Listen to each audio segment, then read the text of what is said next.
I didn't plan to fall for the man who left pizza boxes like breadcrumbs across our tiny Chicago apartment. I'm a cautious doctor who labels leftovers and feelings. He's my beautiful catastrophe, late to rent, early to kindness. Somewhere between slammed doors and midnights, something patient bloomed. Inside us both. Subscribe for more heartfelt stories, share with a friend, and comment your thoughts. Your voice helps gentle love find home. I met Caleb on a wet Tuesday in Chicago when the lake was the color of a bruise and the sky couldn't decide if it wanted to rain or simply hang heavy over the city. I had just finished a 12-hour shift at the hospital, my feet complaining in the quiet, honest way feet do, and I was scrolling through roommate listings that read like dating profiles for people who hadn't noticed a broom in several seasons. The last post on the page was new. 2-bedroom in Lakeview East, small kitchen, creaky floors, good bones. The last line said, "I'm chill but messy. Bring your own labels." Bring your own labels, I thought, and smiled in spite of myself. I label everything, leftovers, folders, even chargers. It's not because I'm controlling. It's because I'm tired most days, and gentle order is one way I keep my promises to patients and to the man I'm still figuring out in the mirror. My name is Evan, and I am an internist at a community hospital where the fluorescent lights hum like they want to sing but never learned the words. I met Caleb at the apartment the next day. He opened the door barefoot, wearing jeans that had more story than thread, and a gray t-shirt with Midwest Nice cracked across the front. His smile was the kind that arrives first, like a sunrise that makes you forgive the night. Rust-red hair slightly too long, a single small tattoo on his wrist, 3 dots in a line. He was tall, but he moved like a question mark, as if the answer he needed was still thinking it over. "You must be Evan," he said. I would shake your hand, but I'd just spilled coffee on mine, which feels like a metaphor I'm not ready to unpack. "I'm fine with an elbow," I said, and we bumped elbows, which felt like 2 cautious worlds negotiating a peace. Caleb showed me around. The living room had a couch that would hesitate to introduce itself as a couch in polite company, but it was soft and noble in the way cast-offs can be. A small balcony looked out on a tree that had decided failure was not an option. The kitchen was compact, with a fridge that had been polite enough to collect magnets, but not powerful enough to keep ice solid after a storm. The second bedroom would be mine.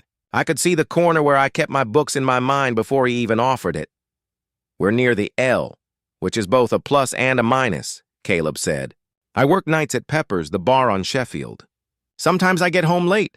I try to be quiet. I am, however, not good at being quiet. I am good at apologizing." He was honest. I liked that. Most of the people I trust are honest about the way their shoes fit. People who pretend everything fits eventually trip. "Full disclosure," I said. "I'm a doctor. Long shifts, labels. I don't have a lot of extra chaos bandwidth. But I'm trying to practice remembering that people are not checklists." He laughed. "Good, because I'm more of an expiration date you can only guess at." He showed me a chore chart tacked to the fridge with a magnet shaped like a clementine. The chart looked like it had been written at 2 in the morning by someone trying to organize a parade. There was a square labeled bathroom and another labeled "Do plants count as dependents?" Every square had Caleb's name written in it. "House meeting?" I asked, grinning. He smirked. "House meeting. You bring the labels, I bring the sincerity, I took the place. I took it because the light was good in the mornings and because I was tired of living like a guest inside my own life. I took it because Chicago had taught me to trust people who help strangers lift their luggage up the station steps, even when the city is cold and no one got invited to anyone's birthday party. I took it, if I'm honest, because Caleb seemed like a person who tried. I always make room for people who try. The first week, he was a terrible roommate in small, cinematic ways. He left his boots by the door like a cautionary tale. He borrowed my tea and replaced it with something that tasted like a campfire giving a TED Talk. He loaded the dishwasher in a way that turned it into a construction site. But he also stuck a note on my lunch that said, "Rooting for you, Doc," in black marker. He held the door for Mrs. Alvarez from 3B when she carried her groceries, and he listened to her stories about her late husband like time was a pie he was happy to cut evenly. He picked up a napkin that wasn't his in the hallway and went inside to get more napkins because one napkin is too lonely, he said. I watched him the way I watch the lake on a windy day. It looks like chaos, but if you wait long enough, there's a pattern. The second week, he missed rent by 3 days, and he looked at me with eyes that said, "I know what this looks like." I didn't ask for a reason. I just slid my half across the table and said, "We're a team now. Teams communicate." His shoulders lowered like answering a question he didn't want to say out loud. "I'll make it up to you," he said. He did. He came home a few nights later with a brown paper bag of fresh peaches because Mrs. Alvarez had mentioned she missed Georgia peaches and he thought maybe the city had a decent impersonator. I watched him slice one, juice on his wrist, and thought about what happens when you make room for someone's worst day, and they decide to show you their best day in return. One night I came home exhausted. My coat was a weight I couldn't justify. Caleb was in the kitchen, flour on his shirt like a constellation. "I attempted a pie," he said. "I YouTubed a video, but the pie in the video seemed to be in on a secret I can't figure out." He lifted the crust, which looked like a topographical map of a place that had survived weather. We ate it anyway. It tasted like trying. Sometimes trying has the exact flavor you need. The funny thing about me is that I'm a quiet kind of person who loves loud souls, the ones who laugh from the middle of their chest and never pretend the world doesn't ache. Caleb became the soundtrack of the apartment. Keys in the lock at odd hours, a humming habit that leaned on late 90s songs, a laugh that made the walls feel like they were doing something right. He was, by every conventional measure, a bad roommate. He left cereal on top of the fridge because he forgot we had cabinets. He knocked over my labeled container of quinoa. Yes, I label whole grains, and apologized with the seriousness of a man who had crashed a car. He borrowed my hoodie and returned it washed, which was thoughtful, except he forgot to take the pen out of the pocket first. The hoodie came back with a blue galaxy. He put a sticky note on it that said, "I owe you a sky." What I didn't expect was the way he made space in the little overlaps of our days. The texts that said, "Hydrate, Dr. Evan," or the way he waited until my phone lit up with a call from my dad before turning on the blender, as if he understood volume like a guest at a wake. He learned the names of my patients when I vented about the ones who broke my heart in 100 hopeful ways, and he always asked, "How's Mr. Green? Did he get the good news?" He remembered. People who remember are rare. I trusted him because he remembered. I told myself it was simple.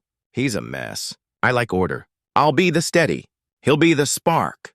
We'll balance each other like a shelf finally level after years of leaning. Then, one night in November, the lake threw wind at the city like it was running out of ways to be dramatic, and the power went out. The apartment went dark, except for the soft blue from the emergency lighting that made our hallway look like a dream someone forgot to finish. We found candles. Caleb had bought them for vibes, and I had laughed at him for that, but I was glad for the vibes when my phone light died. We sat on the floor with a blanket over both our legs, sharing soup that tasted better because we were careful. "Tell me something true," Caleb said, voice small, not from fear but from honesty. The question gave me a place to stand. "I'm tired," I said, not just in my body. "I'm tired in a way that makes the world look like a hallway. I want a room. I want sunlight that's mine. And I want to know that the 10th floor is a place I can reach because someone else thinks I can." He nodded. The candle made his eyes look like they had embers in them. "True thing for me," he said. He held the spoon, turned it like he wanted the answer to be reflected there. "I'm afraid the good people will leave if they see the sink." "The sink?" I asked. He laughed, a single short breath.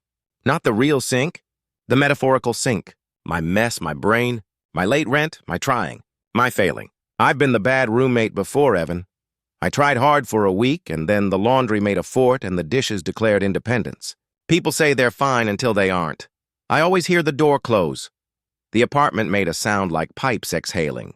It felt like it exhaled for both of us. I put my hand on his knee, a quiet bridge. "I am good at sinks," I said. "Not because I like them, but because I know they can be emptied." He met my eyes. "People look at you sometimes like you're a new continent." He looked at me like that, and I understood that what scared him was not that I'd see him. It was that seeing him would mean I'd have to leave. A lot of us carry that fear. A lot of us learned it early. A few days later, he came to the hospital to meet me for lunch. He texted first, "Is it okay?" and then followed with, "Is it really okay?"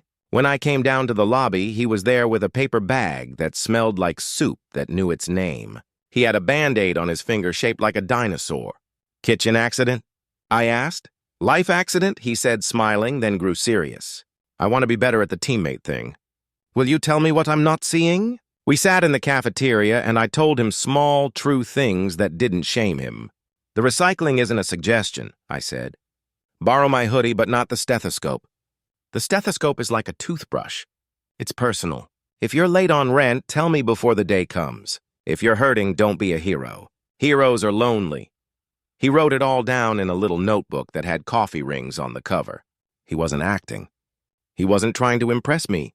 He was taking notes because he wanted to learn me. That's a kind of intimacy we don't talk about enough. It was around then I realized I was in love with him. The moment itself wasn't dramatic. It was simple. He fell asleep on the couch with a book open on his chest, and his mouth was slightly open the way people do when their guard is taking a nap, too. The book was a collection of poems he'd found in a free library box, and he had underlined a line that said, "I make a home in the room between your worst day and mine." I looked at him and felt the thing in me that gauges risk go still. Not because there wasn't risk, because for once, it didn't matter. Falling in love with your bad roommate is like telling your heart that the emergency exit is in the same place as the entrance. People will warn you. People did.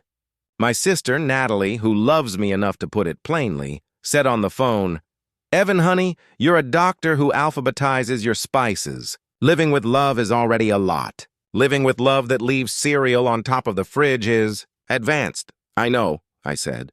"I don't want to fix him, Nat. I want to be near him while he fixes himself." "Just make sure you're not confusing tending with saving," she said. "You can tend a garden. You cannot control the weather." She was right. I tucked her wisdom in, like you tuck a shirt into your pants before a long day.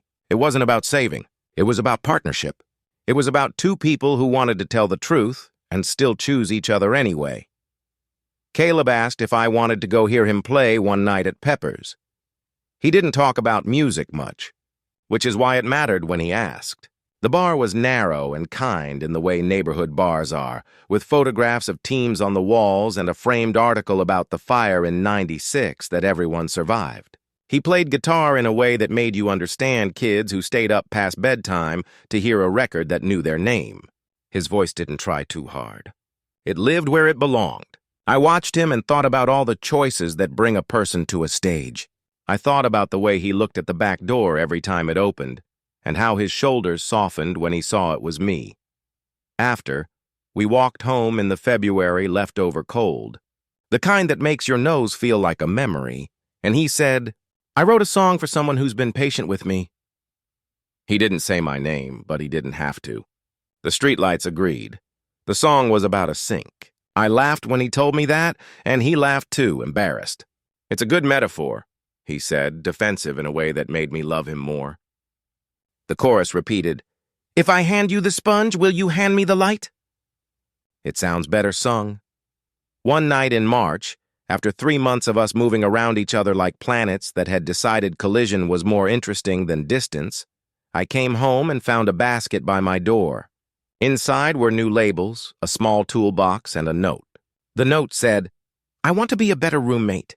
I want to be a better man. You make me want to be a better man, which is inconvenient, but there it is. Can we have that house meeting again? Also, if you want, I would like to take you to a real restaurant on Friday as a date. If that complicates the house meeting, I can take you to the park and call it an emotion walk. I am awkward. Please say yes anyway." I stood there with the note in my hand, and I could hear Mrs. Alvarez in the hallway wrestling with a bag of onions because she insists on cooking for half the building like a benevolent queen. I could see the bit of daylight sneaking under the door looking for friends. I could feel my heart perform a trick I didn't teach it. It leaped and then stayed. We had the house meeting. We sat at the table with the chore chart and my labels and his new notebook and 2 mugs of tea he didn't ruin this time. We made rules. We made them gentle and grown. If we argued, we'd finish it before sleep, or at least give it a bedtime that didn't turn into a bad morning. We'd kiss in the kitchen, not in the hallway. Because Mrs. Alvarez deserved hallways to be neutral ground. We would have a rent plan. We would have a cleaning hour where we played a playlist and danced as we swept because life should not simply be tasks. We would date. We would be kind on purpose. We went to the restaurant on Friday. It was small and had plants that had learned patience and a server who lit the candle at our table with the solemnity of someone sending a boat into a lake. Caleb wore a shirt that still had the fold lines and a tie that knew it was trying its best. He touched my wrist when he laughed, and I felt the part of me that reads the room for danger relax. He didn't tell a single lie from the menu to dessert. Later, we walked to the lake even though the air had teeth, and he kissed me with a softness that would have made a cynic believe in the thermostat of the heart. He tasted like citrus, a flavor he comes by honestly. He eats oranges like a ritual. We didn't rush. We didn't make promises we couldn't keep. We just stood there and let our breath write something simple in the cold. Dating your roommate is like learning to cook with a different salt. Too much, and the dish is ruined. Too little, and you miss the sweetness that only shows up when everything is in balance. We had weeks where the balance felt like a miracle, and a few where we had to start over. Caleb had nights where the bar pulled him like a tide. I had stretches where the hospital took everything I had and some I hadn't collected yet. He learned to leave me alone when I came home in a silence that meant sorrow. I learned to ask, when silence filled the room at other times, if his had a name. We asked questions that had answers. We let the questions without answers sit with us on the couch like quiet guests we didn't need to entertain. He started therapy. He told me at breakfast one morning, pancakes steaming like punctuation. "I think I have some patterns I don't understand," he said, "and I want to understand them with someone whose job it is to help me look." He looked at me. "If that's okay." "It's more than okay," I said. "It's beautiful." "It's brave and boring is a holy thing when it's about the work of keeping yourself steady." He smiled like I'd handed him a coat on a windy day. Sometimes. I tell my older patients that bravery isn't jumping off a building into a story you can brag about later. Sometimes bravery is making an appointment and drinking water and telling the truth about the nights and how heavy mornings can be. Caleb made his appointment.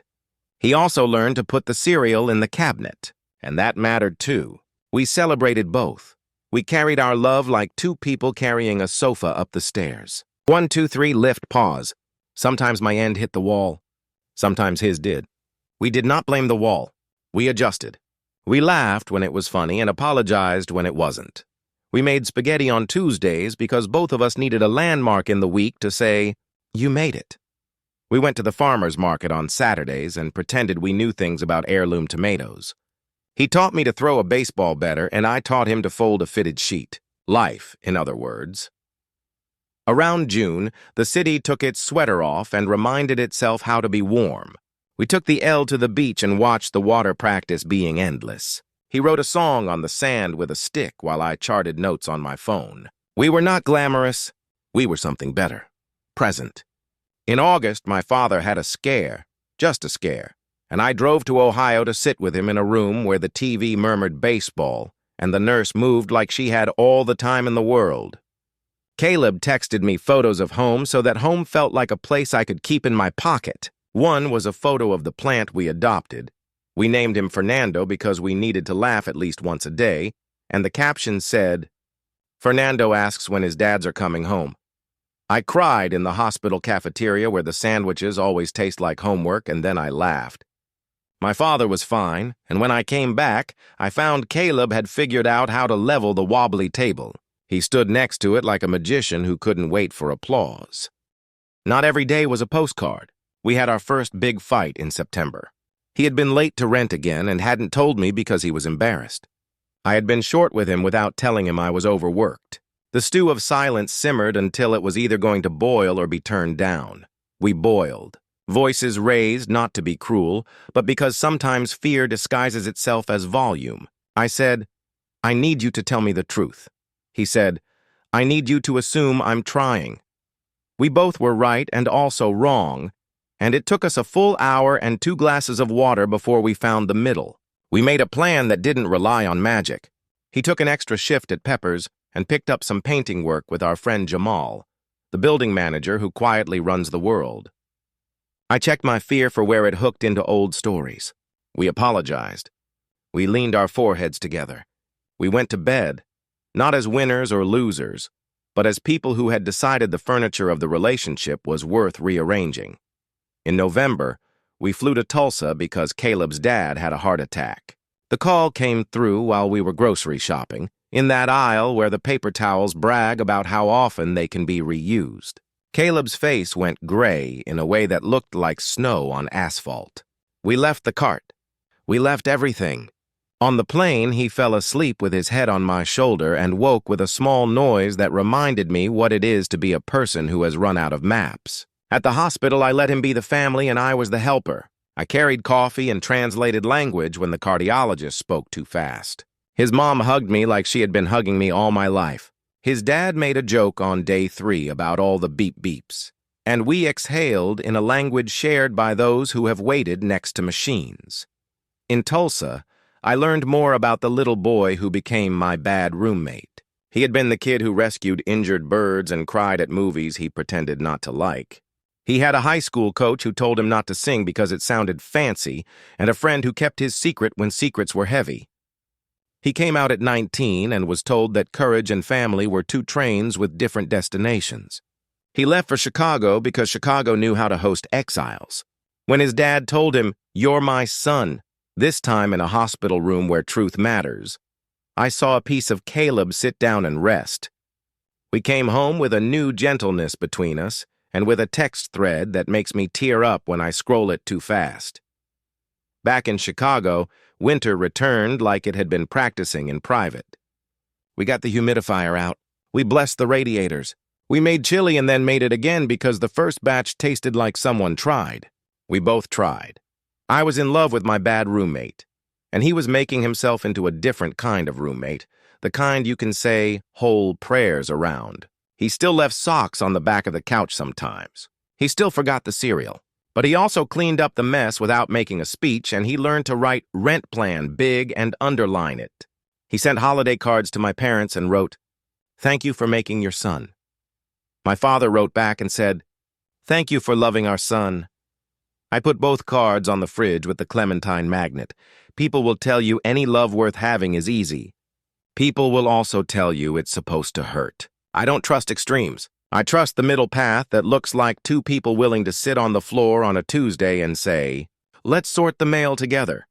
The sexiest thing to me at 33 is a quiet room with someone who knows the rhythm of my breath and the emergency contact number on my phone and the way to make me laugh when I'm staring out the window waiting for the kind of sunlight that forgives. If you're listening to this and thinking, "Evan, this sounds like Patience dressed up in romance," maybe that's true.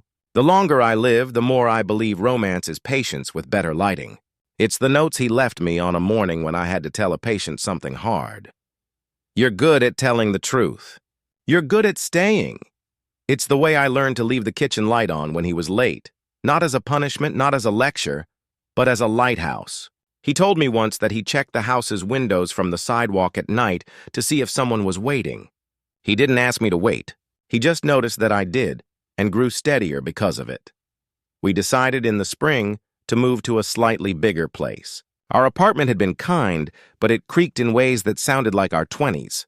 Jamal helped us look. He found a 2-bedroom on a street with trees that had survived a lot and still wanted to leaf out. We moved over a weekend with the help of friends who could lift things more easily than we could, and we paid them in pizza and the first strawberries of the season. Mrs. Alvarez cried when she hugged us goodbye and made us promise to visit on Tuesdays.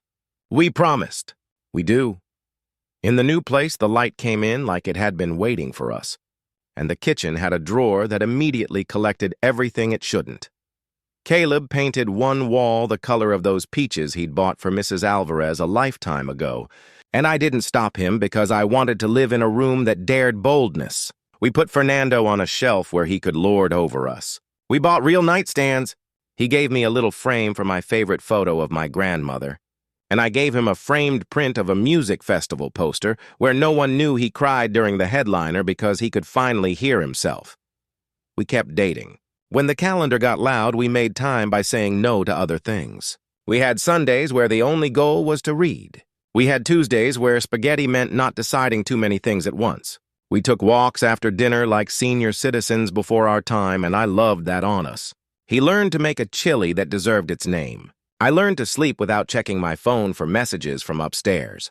We visited his parents again in Tulsa, and his dad sang along to his song about the sink like it was a hymn that learned jokes. We rolled down the windows on the drive home, even though the air was too cold for that kind of optimism, and we sang badly on purpose. Love has a way of making you braver without you noticing. I watched Caleb audition for a small gig at a theater company that wanted live music for a play about people who thought they were too late for love. He got it.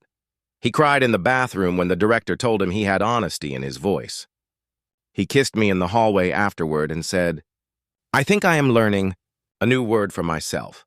I took on a mentorship role with the new residents at the hospital and noticed that the advice I gave them about not owning other people's chaos sounded like the advice I gave myself about loving a man who used to think apologies were the same as change. Now he knew apologies were the start. He built on them. One night, we stood in the kitchen in socks while Snow argued with the streetlight, and he said, "I used to think good roommate meant clean, quiet, invisible. I'm learning it also means present, curious, accountable, goofy at vital intervals, and someone who puts the cereal away." "A little cleaning helps," I said. "Smiling, a little cleaning helps," he repeated, like a line he'd add to a song when he needed people to nod. We did not rush a ring. We did not rush vows. We were busy tending the vows we could make at the sink and at the bedside and at the door when one of us came home with a day that had too many knives in it. He would say, "Do you want advice, a hug, or silence while we do a puzzle? That question is a love language." I would say, "Do you want me to fold laundry or to sit on the floor while you play me chords?" That too is a love language. If you're in your 70s watching this or listening while you fold your own laundry, you might laugh at the drama of younger hearts. I hope you do. I think you'd also recognize the better parts. The parts about showing up, about the soft skills that keep a kitchen warm, about forgiveness that remembers it's not amnesia. It's a choice followed by an action, and then another action until it feels like muscle memory. I still label things. He still leaves sticky notes on my labels with dumb jokes that make me laugh when I'm supposed to be serious. His socks still find adventures, and my spice rack still looks like a therapy session for oregano. We are happy, not movie montage happy. Washing dishes and looking out the window happy. In a world that asks a lot, finding your person is sometimes as soft as realizing the night is something you share. The apartment is warm because there are 2 mugs on the counter. The door opens and one of you says, "You're home?" And the other says, "Yeah," and it sounds like a new word for peace. I once told a patient who asked me how I knew I was in love. It felt like I became the kind of person I wanted to introduce to my grandmother. Caleb brought that person out of me. He still does. He does it when he tunes his guitar in the corner and hums a chorus he swears isn't good enough and smiles when I say it is. He does it when I finish a hard week and he says, "Let's go to the diner where the coffee tastes like stories." He takes my hand across the table. He will always be a little bit of a bad roommate because we're not meant to get rid of our edges altogether. He has old socks and new songs and impromptu pies and rent plans and hugs that are smarter than words. He is the man I love. He is the home we made.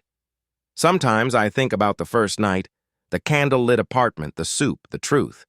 If you had told me then that I'd be telling this story now, I would have straightened the blanket and laughed. I would have said, "I'm a cautious man." But love likes a cautious man who can build a gentle plan. Love likes a messy man who can learn to wash a dish without breaking his heart over it. Love likes a house meeting with 2 chairs and 1 table and a pile of labels next to a guitar pick. We still have house meetings. We still call them that, even when they're just a check-in on a Sunday with pancakes. We ask, "How's your heart? How can I help?" We take turns. We fail sometimes and we begin again. We let the sink be a sink. We let ourselves be people. Tonight, as I tell you this, the lake is calm. The city has done its daily miracle of being itself. Our apartment smells like oranges and onion and fresh coffee, a strange but comforting hymn. Caleb is on the couch reading a book with one of those little underlines he does when a sentence convinces him to make a new promise. I'm going to join him when I'm done talking to you. I'll put my head on his shoulder and he'll put his hand in my hair. We'll say nothing for a while. The room will be the size it needs to be. I'm in love with my bad roommate, which means I'm in love with the ways he tries. I'm in love with the early mornings where we both lean into the same day as if it were a door that needs the weight of two hands. I'm in love with the real. If you're out there and you're in love with someone complicated, be kind to yourself. Make a house meeting. Make labels if you need them. Eat pie that didn't turn out. Enough turned-out pies are misleading. Let the failed ones feed you too. Smile when the cereal finds its cabinet. Laugh when the music you share finally sounds like it belongs in your town. When I turn off this camera, I will put the last dish in the rack. He will call from the couch. Doc, did you know we have everything we need? And I will say, yes, Caleb, we do. Then the lights will go soft, and the city will hum its night song, and two men in Chicago will do what people in love do everywhere. Stay, begin again, and keep making a home.